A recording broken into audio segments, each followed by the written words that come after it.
దేవుడికి మీ అందరి తరఫున మరి రైతాంగం తరఫున కూడా నేను ధన్యవాదాలు తెలియజేసుకుంటా ఉన్నా. ఎందుకంటే రైతు బాగుంటే మనం అందరం బాగుంటాం. రైతు బాగుండాలా, రైతు ఆనందంగా ఉండాలా. రైతు బాగుంటే ఆటోమేటిక్గా సమాజం బాగుంటుంది. వెనకటికి అన్నారు, రైతు ఏడ్చిన రాజ్యం ఎద్దేడిచిన వ్యవసాయం ఎన్నడూ కూడా ముందుకు పోదని. ఇవాళ 2 నెలలు అవుతా ఉంది. వర్షాలు లేక రైతాంగం ఏమవుతుందో తెలియక, చెరువుల్లో నీళ్ళు వస్తాయో రావో తెలియక, వేసిన పంటలు బతుకుతాయో లేవో తెలియక, పత్తి మొలకెత్తిన పత్తి మళ్ళీ పైకి ఎదుగుతుందో లేదో తెలియక ఆకాశం వైపు రైతాంగం చూస్తూ ఉన్న పరిస్థితి. మిత్రులారా, ఒకప్పుడు కేసీఆర్ ఉంటే కేసీఆర్ 10 ఏళ్ల పరిపాలనలో మనం మొగుళ్ళ కోసం చూసింది లేదు, పైసల కోసం చూసింది లేదు. మొగుళ్ళు దానంతట అదే మరి ఎప్పుడు మనకు రైతుకు అవసరం అయితే అప్పుడు వర్షం ఫుల్గా దండిగా పడింది. రైతుకు పెట్టుబడి కావాల్సిన టైంలో కేసీఆర్ మనం అడగకుండానే 6 నెలలకు ఒకసారి టింగు అనుకుంటా రైతు బంద్ వేసిండు. అందుకని రైతుకు పెట్టుబడి కోసం రైతు చూడలే, వర్షం కోసం మొగుళ్ళ వైపు కూడా చూడలే. 10 సంవత్సరాల కాలం బ్రహ్మాండంగా అయింది. చెరువులు, చేమలు, వాగులు, వంకలు పొంగి పొరిలినాయి. అన్ని నదులు, రిజర్వాయర్లు కూడా నిండుగా నీళ్లు లభించినాయి. బోర్లలో కూడా అద్భుతంగా పైకి నీళ్ళు వచ్చి తెలంగాణ చరిత్రలోనే బోర్లు రీఛార్జ్ అయింది కేసీఆర్ హయాంలో అని చెప్పి ఈ సందర్భంగా తెలియజేస్తూ ఉన్నా. దీనికి ఎందుకు చెప్తా ఉన్నా అంటే, పాలించే రాజు మనసు మంచిదైతే కాలం కూడా బాగుంటుందని చెప్పి ఒక సామెత ఉంది. పాలించే రాజు ఆయన మనసు మంచిదై ఉంటే కాలం కూడా కరువు కాటకాలు రావంట. కానీ ఇవాళ మనం ఏం చూస్తూ ఉన్నాం మిత్రులారా, రైతుల్ని అడ్డంగా మోసం చేసిన ప్రభుత్వాన్ని చూస్తూ ఉన్నాం. ఇదే రైతాంగానికి కేసీఆర్ గారు ఎకరానికి 10,000 రూపాయల సంవత్సరానికి రైతు బంధు వేస్తుంటే, ఆ రోజున పిసిసి ప్రెసిడెంట్గా ఉన్న రేవంత్ రెడ్డి గారు కేసీఆర్ మీద, కేసీఆర్ కుటుంబం మీద, ప్రభుత్వం మీద, బీఆర్ఎస్ పార్టీ మీద విషం చిమ్మటం కోసం అని చెప్పి ఆ రోజు అనేక ప్రయత్నాలు చేసి, నువ్విచ్చే 10,000 ముష్టి, మేము వస్తే రైతు బంధుని రైతు భరోసా చేసి ఎకరానికి 15,000 రూపాయలు ఇస్తామని చెప్పి పెద్దగా ఎత్తుకొట్టారు. రైతుకి 15,000 రూపాయలు ఎకరానికి 15,000 రూపాయలతో పాటుగా కౌలు రైతులకు కూడా ఎకరానికి 15,000 ఇస్తామని చెప్పి అన్నారు. రైతు కూలీలకి సంవత్సరానికి 12,000 రూపాయలు ఇస్తామని చెప్పి అన్నారు. రుణమాఫీ 2 లక్షల రూపాయల వరకు ఉన్న రుణమాఫీని మాఫీ చేస్తాం. 2 లక్షల పైన ఉన్న వాళ్ళకు కూడా 2 లక్షల పైన ఉన్నది మీరు కట్టుకోండి, 2 లక్షల వరకు మాఫీ చేస్తాం. డబ్బున మీరు ఒకవేళ కనుక రుణం తీసుకోకపోతే ఇప్పుడే వెళ్ళి తీసుకోండి బ్యాంకుకి, మేము డిసెంబర్ 9వ తారీఖు 2023లో వస్తున్నాం, రాగానే మీ అందరికి కూడా రుణమాఫీ చేస్తాం అని చెప్పి గ్యారంటీ కార్డులు పంచిరా లేదా మిత్రులారా? నేను ఇవాళ ఇక్కడ ఈ వేదికగా నేను ఇక్కడున్న రైతాంగం మీ అందరూ కూడా రైతులే, నాకు తెలుసు. బ్రహ్మాండ వ్యవసాయం చేసేవాళ్ళు, 2 ఎకరాలు 3 ఎకరాలు 4 ఎకరాల కన్నా ఎక్కువ ఉండదు కమతం గిరిజన సోదరులకి. మీలో 100% రుణమాఫీ అయిందని చెప్పి ఒప్పుకుంటారా? 100% రుణమాఫీ అయిందా? మీ గ్రామం కాదు, ఏ గ్రామం అన్నా అయిందా? ఏ తండా అయినా అయిందా? రఘునాథపాలెం మండలంలో పలానా తాండా కానీ, పలానా గ్రామంలో కానీ, పలానా మేజర్ పంచాయతీలో కానీ ఉన్న రైతులు మొత్తానికి 100కి 100% రుణమాఫీ చేసిర్రా ఈ వ్యవసాయ శాఖ మంత్రి గారు తుమ్మల నాగేశ్వరరావు గారు మీ సొంత నియోజకవర్గం రఘునాథపాలెం మండలంలో అని చెప్పి నేను అడుగుతూనే ఉంటా అని చెప్పి ఈ సందర్భంగా తెలియజేస్తాను. ఇది నేను అడిగినందుకు, ఇది నేను నా పుట్టినరోజు సందర్భంగా మీరందరూ కూడా వేలాదిగా వచ్చారు. నేను ఆ రోజు వేదిక మీద ఇదే మాట నేను హరీష్ రావు గారు అడిగినాం. నువ్వు రైతు రుణమాఫీ చేస్తే చెప్పు, నీ నియోజకవర్గం రఘునాథపాలెం అయినా పర్లే, లేదా హరీష్ రావు గారు ఆయన నియోజకవర్గం మరి సిద్దిపేట అయినా పర్లేదు, ఏ గ్రామంలో అయినా సరే వెళ్దాము. రైతులకి 100% రుణమాఫీ కాదు, 50% కాదు, 25% కూడా రుణమాఫీ కాలేదు అని చెప్పానంటే నన్ను ఆయన అనుచరులతోని లేదా ఆయన యొక్క నాయకులతోని సాక్షాత్ ఆయన కూడా అనరాని మాటలని తులనాడి, నేను పర్సనల్గా ఏమనలే, ఆయన పర్సనల్గా ఏమనలే, రైతులకి నువ్వు ఇస్తా అన్న రుణమాఫీ చేశావా? ఎంత మేరకు చేశావు? చేస్తే నేను మొత్తం ఖమ్మం జిల్లా గురించిన చరిత్ర అడగట్లేదు. ఖమ్మం నియోజకవర్గంలో మీరు ఓట్లు వేయించుకొని దొంగ హామీలు చెప్పి దొంగ గ్యారంటీ కార్డులు పంచి దొంగ బాండ్ పేపర్లు పంచి ఓట్లు వేయించుకున్న రైతాంగం తరఫున అడుగుతా ఉన్నా, వేశారా? ఇదే కేసీఆర్ ఉంటే ఇప్పటికి 3 సంవత్సరాలు, ఇంకో 3 నెలలు అయితే మిత్రులారా, 3 సంవత్సరాలకి ఎకరానికి 10,000 చొప్పున కేసీఆర్ ఉంటే 30,000 వచ్చాయా? రాలేదా? ఈ 3 ఏళ్లలో ఎకరానికి. మిత్రులారా, ఈ 3 ఏళ్లలో 30,000 కేసీఆర్ ఉంటే రావాల్సిన దగ్గర వీళ్ళు చెప్పిన 15,000 ఇంటూ 3 సంవత్సరాలు అంటే 45,000 ఎంత వచ్చినాయి మిత్రులారా? అందులో సగమన్నా వచ్చినాయా? రైతు బంధుకు రైతు భరోసా పేరు పెట్టిర్రు, వచ్చినాయా? 15,000 ఇస్తామన్న దాన్ని 12,000 చేసిర్రు. పోనీ ఆ 12,000 అన్న అన్ని పంటలకు వేసారా? ఒక పంటకేస్తే ఒక పంటకి వేయరు, లేదా ఓట్లు వచ్చినప్పుడు వేస్తారు, నాట్లు వచ్చినప్పుడు మాత్రం వేయరు. నాట్లకి మధ్యన పడింది రైతు బంధు కేసీఆర్ది అయితే, వీళ్ళది ఓట్లకి వచ్చేది రైతు భరోసా. అది కూడా పూర్తి భరోసా కాదు, ఎకరం 2 ఎకరాల భరోసా. మరి ఏం కావాలి మిత్రులారా? రైతులు మొత్తం వాళ్ళకి రైతుకు పంట పెట్టుబడి ఒక బ్రహ్మాండమైన స్కీము. దేశంలో ఏ రాష్ట్రం కూడా మొదలు పెట్టలే. కేసీఆర్ పెడితే అంతర్జాతీయ సంస్థ ఐక్యరాజ్య సమితి ఆశ్చర్యపోయి అభివృద్ధి చెందిన దేశాల్లో కూడా ఎక్కడ రైతుకి ఇట్లాంటి పంట పెట్టుబడి సాయం రాలేదు, ఇవ్వలేదు అన్నారు. నిజంగా కూడా అది ఇవ్వలేకపోయారు. కానీ కేసీఆర్ ఇచ్చి చూపిస్తే దాన్ని కాపీ కొట్టి తర్వాత మోడీ గారు ఎకరానికి 5,000, ఆ 2,000 చొప్పున ఇస్తున్నాడు. మిత్రులారా, మనం ఉన్నప్పుడు సరే రైతు బంధు నువ్వు చూడాల్సిన అవసరం లేదు, నీ జేబులో ఉన్న ఫోనే మోగి చెప్పేది ఎంత పడింది నీకనే. కానీ మిత్రులారా, నువ్వు 6 కాలం కష్టపడి పొలంలో పంటలు పండించేటప్పుడు నీకు అసలు మందు కట్టలకు సంబంధించిన రంది ఉండేనా అని అడుగుతున్నా. మందు కట్టలకు సంబంధించిన రంది ఉండేనా రైతుకి? చిటికేసి ఆటో డ్రైవర్కి చెప్పి, నువ్వు ఖమ్మం పోతున్నావు కదా, నా బాయి దగ్గర ఇదిగో ఇన్ని కట్టలు నా పేరు చెప్పు, ఇదిగో పాస్బుక్ జిరాక్స్ అని చెప్పి ఇచ్చి పంపితే ఆటో డ్రైవరే ఆటోలు వేసుకొచ్చి నీ బాయి దగ్గర మందు కట్టలు పడేసిన రోజులు కేసీఆర్ గారి అయితే, ఇవాళ ఒక్క మందు కట్ట కోసం అని చెప్పి నువ్వు యాప్ అంటావు, షాప్ అంటావు, అక్కడ ఇక్కడ లేకుండా ఎక్కడ లేకుండా మరి క్యూలు కట్టి చలి అర్ధరాత్రి అయినా తెల్లారుజామునైనా చెప్పులు మళ్ళీ క్యూలో పెట్టి పాస్ పుస్తకాలు చెప్పుల్ని మళ్ళీ రేవంత్ రెడ్డి ఏదైతే చెప్పిండో కాంగ్రెస్ వస్తే పాత రోజులు వస్తాయి అన్నాడో, అదే పాత రోజులను మళ్ళీ తీసుకొచ్చి యూరియా కట్టల కోసం అని చెప్పి లాఠీ దెబ్బలు ఆ రోజుల్లో తిన్నాం, మళ్ళీ తిని చూపించిరా లేదా ఒక్కసారి ఆలోచన చేయండి. రైతాంగానికి మళ్ళొక్కసారి నేను గుర్తు చేస్తా ఉన్నా, కేసీఆర్ ఉన్నప్పుడు 24 గంటల కరెంటు, నాణ్యమైన కరెంటు. నువ్వు ఇంట్లో కూర్చొని సెల్ ఫోన్లో ఆన్ చేసుకుంటే డ్రిప్ కానీ లేకపోతే మోటార్ కానీ ఆన్ చేసిన పరిస్థితి. ఇవాళ ఉందా నాణ్యమైన 24 గంటల కరెంటు?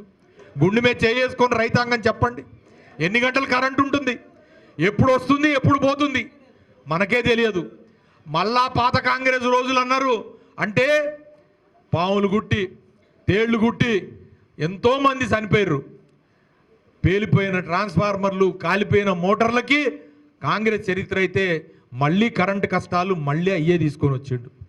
కేసీఆర్ చెప్పిండు, మోసపోకండి గోసపడతారు, కాంగ్రెస్ వస్తే మళ్ళీ దగానే మోసం అవుతుంది, కరెంటు మొత్తం ఆయనతో నాశనం అవుతుంది, రైతాంగం గోసపడుతుంది. అంటే ఆ రోజు ఈ చెప్పిన వాగ్దానాలు, తప్పుడు వాగ్దానాలకి రైతాంగం మోసపోయింది. ఇంకా చాలా చెప్పారు, పండించిన ప్రతి పంటకి 500 రూపాయలు క్వింటాల్కి బోనస్ ఇస్తానన్నారు. నేను ఈర్లపూడి గ్రామంలో ఉన్న రైతాంగాన్ని అడుగుతా ఉన్నా, మీరు పండించిన ఏ పంటకైనా, అది పత్తి కానీ మిర్చి కానీ లేకపోతే ఇంకా ఏ పంటలైనా సరే, మీకు 500 రూపాయలు ప్రతి క్వింటాల్కి మీరు పండించిన దానికి ఈ ప్రభుత్వం బోనస్ ఇచ్చిందా మిత్రులారా? నేను అడుగుతా ఉన్నా, ఇచ్చిందా? ఇవ్వకపోగా మేము అప్పుడు వరికి చెప్పినాం, అందులో సన్నద వడ్లకి చెప్పినాం, ఆ సన్న వడ్లలో కూడా 7 రకాలకే చెప్పినాం అని చెప్పి ఇవాళ మన వ్యవసాయ శాఖ మంత్రి గారు చెప్తున్నారు. అయ్యా, ఓట్లు వేయించుకునేటప్పుడేమో నువ్వేమో బాండ్ పేపర్లో రాసి పెడితివి, ప్రతి క్వింటాకి 500 రూపాయలు బోనస్ రైతాంగానికి ఈ కాంగ్రెస్ ప్రభుత్వం రాగానే ఇస్తుందని చెప్పి ఇవాళ ఆపసోపాలు పడుకుంటాం, మళ్ళీ దానికి కూడా కూని రాగాలు తీస్తున్నారు. మేము అట్లా చెప్పలేదు ఇట్లా చెప్పలే అంటున్నారు. ఓట్లు వేయించుకున్న రోజున మీ ఓట్లకి విలువ లేదా? ఆ రోజున నేను అడుగుతా ఉన్నా. వీళ్ళు ఇచ్చిన 6 గ్యారంటీల్లో మా అక్క చెల్లెలు లేరు, కానీ మీరు వెళ్ళి ఇంటికి వెళ్ళి గుర్తు చేయాలా. మా గవర్నమెంట్ వస్తే అత్తకి 4,000, కోడలికి 2,500 మహాలక్ష్మి పథకం. అత్తకి 4,000 ఉన్న పెన్షన్ 2,000 అని 4,000 చేస్తాం. కోడలికి ప్రతి నెల ఆడబిడ్డల అకౌంట్లో 2,500 వేస్తాం ప్రతి ఆడబిడ్డకి అన్నారు. 30 నెలలు అయింది. 2,500 ఇంటూ 30 నెలలు ఎంత అయింది మిత్రులారా? 75,000 అయింది. పెంచాల్సిన పెన్షను 2,000 రూపాయలు అదనంగా 30 నెలలకు ఎంత అయింది మిత్రులారా? 60,000. 60,000 ప్లస్ 70,000 ఎంత అయింది మిత్రులారా? 75,000. 1,35,000. ఒక అత్తకి ఒక కోడలికి కాంగ్రెస్ ప్రభుత్వం ఈ 2.5 సంవత్సరాల్లోనే బాకీ పడ్డది 1,35,000 ప్రతి ఇంటికి. నువ్వు చెప్పిన వాగ్దానం నెరవేర్చక నీ మహాలక్ష్మి పథకం బోగస్ పథకం అయింది. ఇవాళ ఏమంటుండు?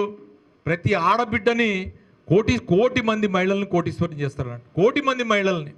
మన ఈర్లపూడిలో ఒక్క మహిళన కోటీశ్వరరాలు అయిందా?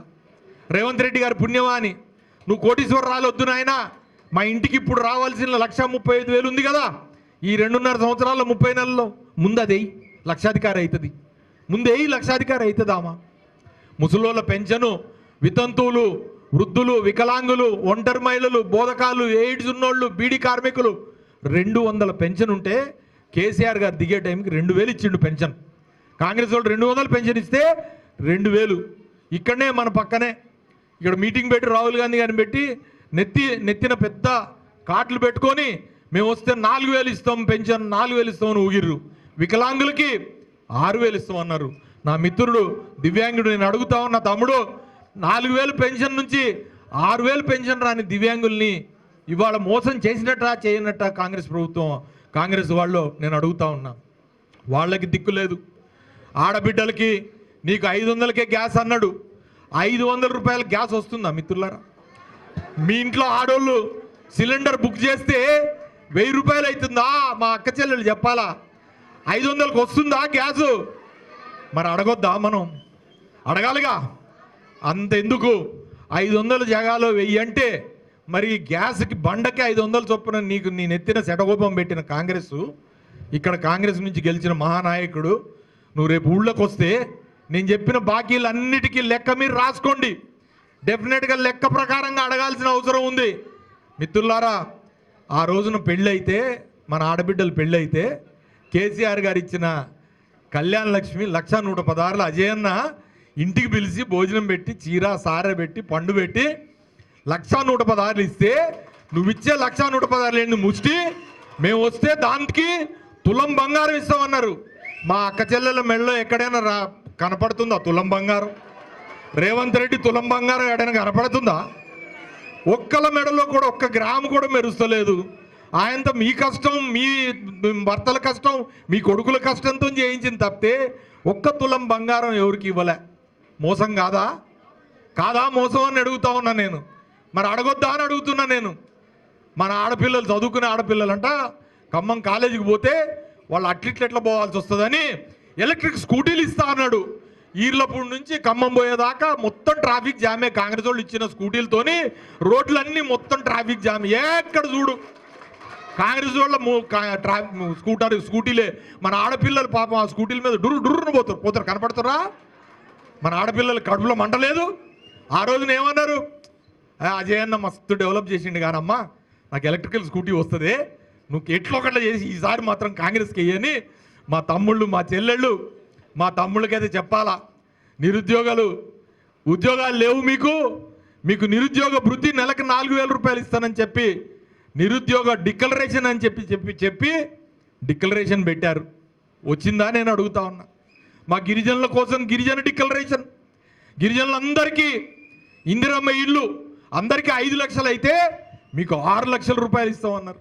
ఎంతమందికి వచ్చిందండి 6 లక్షల రూపాయలు? నేను అడుగుతా ఉన్నా. ఈ మండలంలో ఎన్ని వచ్చినాయి? ఈర్లపూడి గ్రామంలో ఎన్ని వచ్చినాయి? నీ కాంగ్రెస్ వాళ్ళకి 4గురికి ఇచ్చి డమ్మడమ్మలు ఆడించుకుంటే అయిపోతుందా? ప్రజలు కాదా ఓట్లేసిన వాళ్ళు? వాళ్ళకి లేదా? హక్కు లేదా అని నేను అడుగుతా ఉన్నా. అన్ని జూట మాటలు. ఇందిరమ్మ ఇళ్ళు అటకెక్కినాయి. అవి ఎవరికి వాళ్ళకి అరకొరగా, వాళ్ళకి ఎవరికి కావాలో వాళ్ళకి తప్పితే ప్రజలకి లేదు. నేను ఇన్ని దొంగ హామీలు నేను చదువుకున్న మన పిల్లల సంగతి చెప్పాలా. ఆ తర్వాత లాస్ట్కి ఇంకోటి చెప్తా. ఈ చివరి వార్డులో నేను చేసిన మేలు ఒకటి ఉంది, అది చెప్పాలా, లాస్ట్కి చెప్తా. అది చదువుకున్న పిల్లలు, నువ్వు ఇంటర్మీడియట్ పాస్ అయితే 10,000, డిగ్రీ పాస్ అయితే 25,000, పీజీ చేస్తే ₹1,00,000, నువ్వు మళ్ళా దాని తర్వాత 5 లక్షల రూపాయలు రుణం లేని, వడ్డీ లేని రుణం ఇస్తా అని చెప్పి మేనిఫెస్టోలో పెట్టిర్రు. ఇచ్చిర్రా? విదేశీ చదువుల కోసమని మనం 20 లక్షల రూపాయలు మన ప్రభుత్వం ఇచ్చింది. దాన్ని అటకెక్కిచ్చారు. మిత్రులారా, దళితుల కోసం అని చెప్పి దళిత బంధు అనే ప్రోగ్రాం పెడితే ఫస్ట్ నాకు 100 మందికి ఇచ్చే కార్యక్రమం వస్తే మొత్తం ఈర్లపూడిలో ఉన్న హరిజన వాడకే పెట్టిన. మొత్తం 9,90,00,000 రూపాయలు ఇక్కడ 99 కుటుంబాలకి ఇచ్చినాం. 99 మంది కుటుంబాలకి ప్రతి కుటుంబానికి 10 లక్షల రూపాయలు చొప్పున వాళ్ళు ఏ పని చేసుకుంటామంటే ఆ పని చేసుకుంటూ ఇచ్చినాం. కాంగ్రెస్ ప్రభుత్వం, కాంగ్రెస్ పార్టీని ఎన్నికల్లో ఏం చెప్పింది? నువ్వు 10 లక్షలే ఇచ్చినాం, మేము వస్తే దళిత బంధువుని 12 లక్షలు ఇస్తామన్నారు. ఒక్క ఎస్సీ సోదరుడైనా చెప్పాలా, 12 లక్షల రూపాయలు తీసుకున్న వాళ్ళు ఈ మండలంలో కాదు, ఈ రాష్ట్రంలో అయినా ఎవడైనా ఒక్కడన్నా నేను ఒకసారి అడుగుతా ఉన్నా. ఎన్నని చెప్పాలా?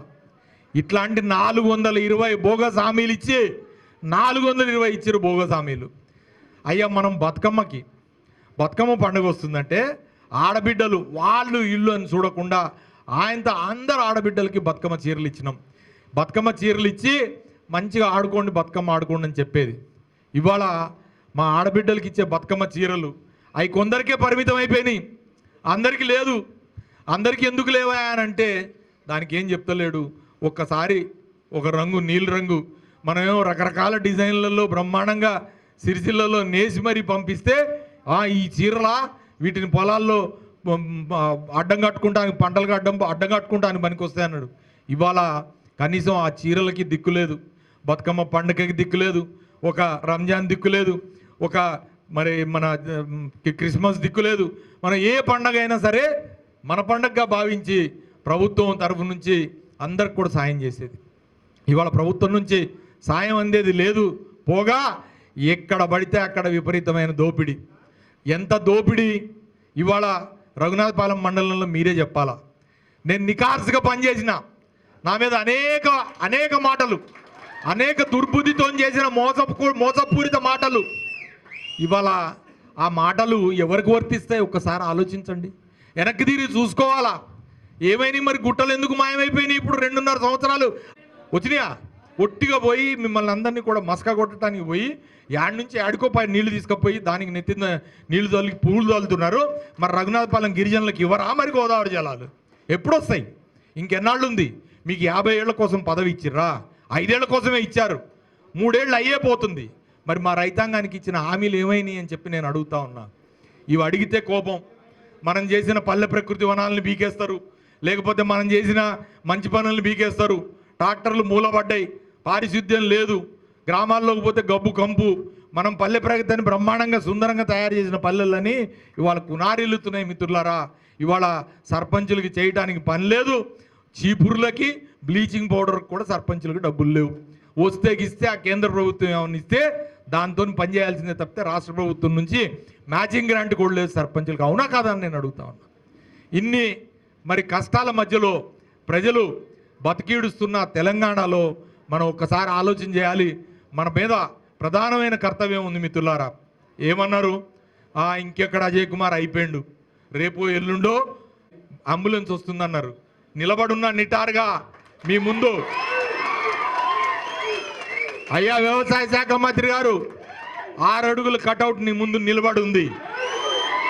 ఉంటా, ప్రజల పక్షాన నిలబడి ఉంటా, నా రైతాంగం పక్షాన నిలబడి ఉంటా, నా రఘునాథపాలెం ప్రజల పక్షాన నిలబడి ఉంటా, నా ఖమ్మం జిల్లా ప్రజల పక్షాన నిలబడి ఉంటా.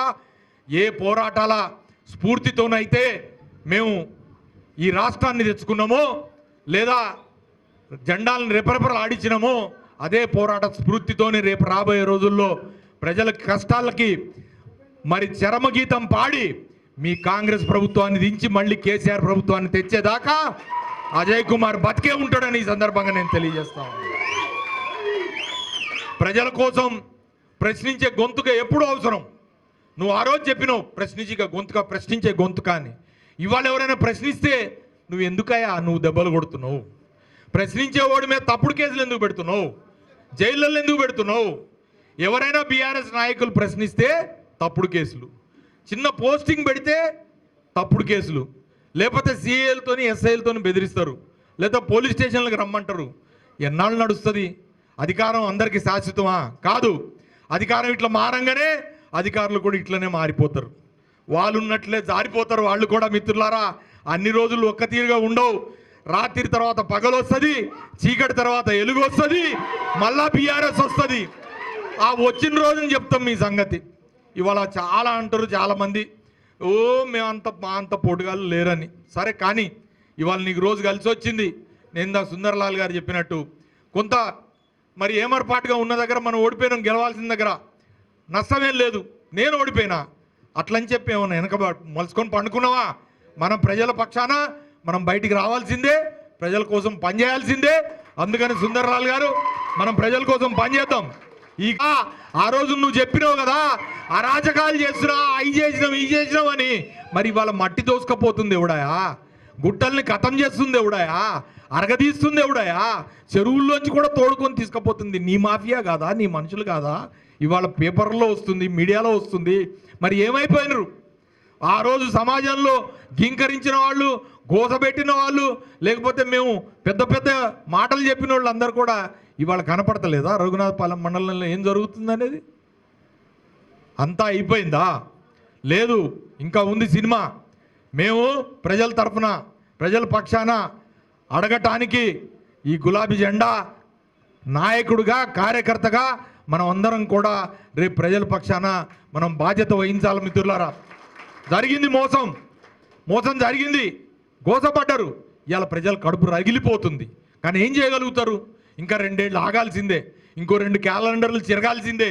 ఆ చిరిగిన దాకా మన కడుపు చించుకున్నా మనం ఏం చేయలేము. అదే రేవంత్ రెడ్డి మళ్ళీ ఏం మాట్లాడతాడేమని అంటే, ఇక ఆయన నోటికే మొక్కాల, ఆయన నోటికే మొక్కాల. ఒక ముఖ్యమంత్రి స్థాయిలో ఉండి ఎట్లా పడితే అట్లా ఏ మాట పడితే ఆ మాట అనొచ్చు. నీ పేగులు తీసి మెడలో వేసుకుంటా, నీ గుడ్లు తీసి గోలికాయలు ఆడతా, నీ షెడ్డి గుంజుతా, నీ లాగులో తొండలిడుస్తా. ఏందా ఇది? ఒక ముఖ్యమంత్రి చేయాల్సిన పనులేనా? లాగులో తొండలిడిచేదానికి వేరే వాళ్ళు లేరా? గోలికాయలు ఆడుకుంటానికి వేరే వాళ్ళు లేరా? నీ మెడలో వేసుకోవాల్సింది పూలదండలా, పేగులా, ప్రజల పేగులా? ఏమైనా మాట్లాడి ఏందయా మరి కరువు కదా, ఏంది ఇది, దీనికి ఏం చేద్దామని అంటే బీఆర్ఎస్ పార్టీ నాయకులను కసకస కోసి ఆ రక్తాన్నంట ఇట్లా జల్లాలంట, పొలాల్లో ఆటోమేటిక్గా పండుతుందంట. మరి నిజంగానే అజయ్ కుమార్ని కోసి ఈ రక్తం ఈర్ల పూడ్లో జల్లితే పంటలు పండుతాయా? మిత్రులారా, జరగాల్సింది ఏంటి?